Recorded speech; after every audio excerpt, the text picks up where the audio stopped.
Hello Pisces, this is Tara and welcome to your April 1st through April 15th Psychic Tarot Forecast.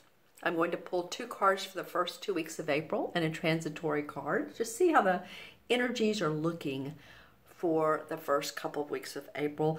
You guys, I know you know that we are in not only Mercury retrograde but Jupiter retrograde. So Pisces, I'm sort of like you all are best to feel this out. You're very Neptune-y, of course. Neptune is the great planet for you. You all are good with going with the flow and going with your emotions. And I feel like with these retrogrades is don't push too hard. The money will come, the finances if you're going, but I need more, I need more. Well, we always could use more. Go with what you have for the time being. And of course, if there's a chance, an opportunity to grow, but during these 3 weeks from April 15th to what is it, or excuse me, to, from now, rather, March 23rd to April 15th, is not a time to sign contracts. You all know this. Not a time to sign contracts if it's a new venture that comes up your way or new employment. Wait until afterwards. Let's see what else is good for you all. I hear that some of you are going to, I hear the word golden. So, you know, people say that, oh, you're golden. But I really do feel like by your being the patient, diplomatic, intuitive, wise one, and okay, when I close my eyes, of course, this is gold. But I mean, like, you'll feel peace. You'll feel comfort as the cards are falling on the floor. One fell. I think you can really gain from this.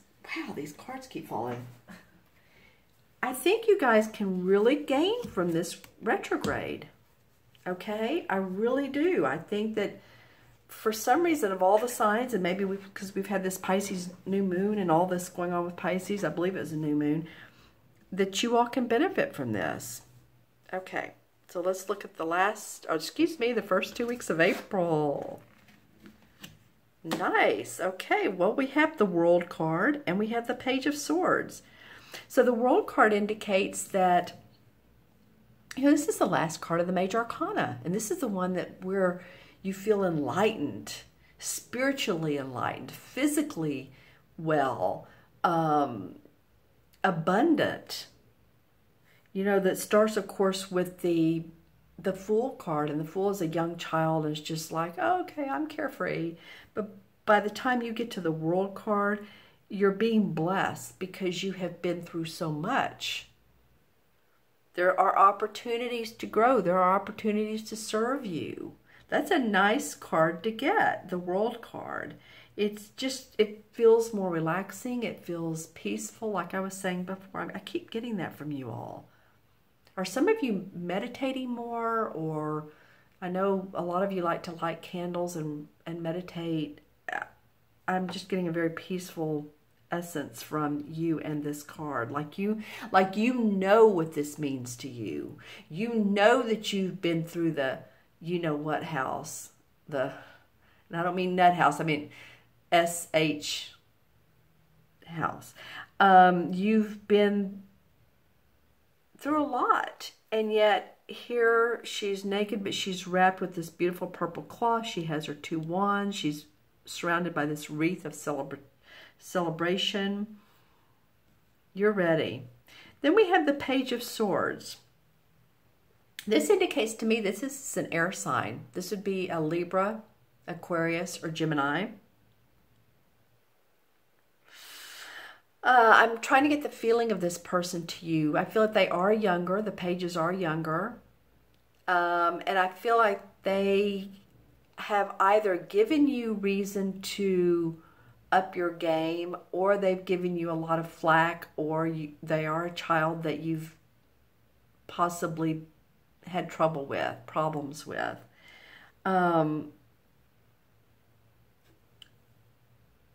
The Page of Swords can be, yeah, I'm hesitating here because I'm feeling into the cards. The Page of Swords can be an abrupt feeling. It can come as a feeling of recklessness. And I want you to stay in this very calming stage here. So, you know, we aren't always. Sometimes we do have peaks and valleys. Life is not perfect. Otherwise, we wouldn't be here on earth. We are here to evolve and grow. Our spirits are using our bodies to do this. So, okay. We have the Wonderful World card. Then we have the Page of Swords. This is not in itself a negative card, and I don't want you to think it is.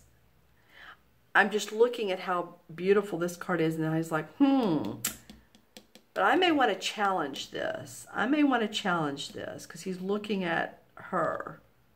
So just know that there may be someone who's mentally challenging to you and or verbally. Okay, the Transitory card. I'm doing these all straight up.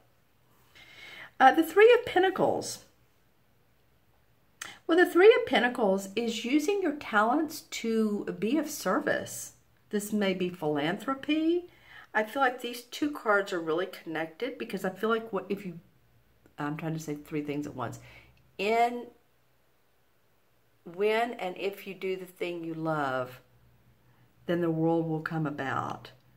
You know, you've had to go through a lot of sandstorms and you've had to put your goggles on and really see clearly to get to this place. This is not an easy place to get to because life is not that easy. But when you stop and you say, okay, how can I give my service to other people? How can I take the needs off of myself, which really is what you're doing, and give to other people, and then you get your needs met. Okay? This is about your money and your health and your property. So really being a worker here, really putting the time in. The 3 is a happy number. So I feel like you're going to see some joy around that, around your work. I'm going to look at the crystal. This is for Pisces, the 1st through the 15th. What is that for Pisces? Hold on a minute. I'm getting a lot of different symbols and I'm not really sure how to interpret them. Okay, so interesting. This is both man and animal combined. So I'm seeing like a colonial looking man, but it's the body of, say, a horse. That's interesting. So what could that mean? A colonial man. And when I say colonial, for those of you who are in different countries, back in America in the colonial days, 1700s, building colonies, putting colonies together, putting new groups of people together, new communities. Some of you might be interested in I said that twice, in establishing a community that can exist on growing your own food, drinking spring water, those types of things. That sort of felt like what it was, believe it or not, colonization of a specific type of group. For some of you might be interested in that. Living differently, living more simple. You know, the tiny house thing that's going on right now, the fad. Some of you will, some of you won't. You know, just because you live in a tiny house doesn't mean you'll necessarily be around like-minded people, like-minded individuals. So always make sure that your community are the type of people you want to be around. All right. Let's see what else comes up for Pisces. Anything else? Wow. A beautiful dragon with wings is flying and is very kind, very warm. So think of any caricatured dragons, beautiful dragons that have been in movies. That might be of interest to some of you. That might be very Harry Potterish feeling. All right, Pisces, this has been a very broad reading. I've covered several aspects here, but it looks like your money and your work has come into play. And how do you feel now about who you are, your gift to the world? Don't let anybody interrupt that, okay? All right. If you'd like your own personal private reading, you can look in the Show More section below. It'll have the link to my website. If you'd like to subscribe, I'd love for you to be a subscriber. And if you like this video, please like and make any comments. I so wish you the best, Pisces. This is for Pisces, Sun, Moon, and Rising. And you all take care. Be well. Have a great couple first weeks of April. See you soon. Bye-bye.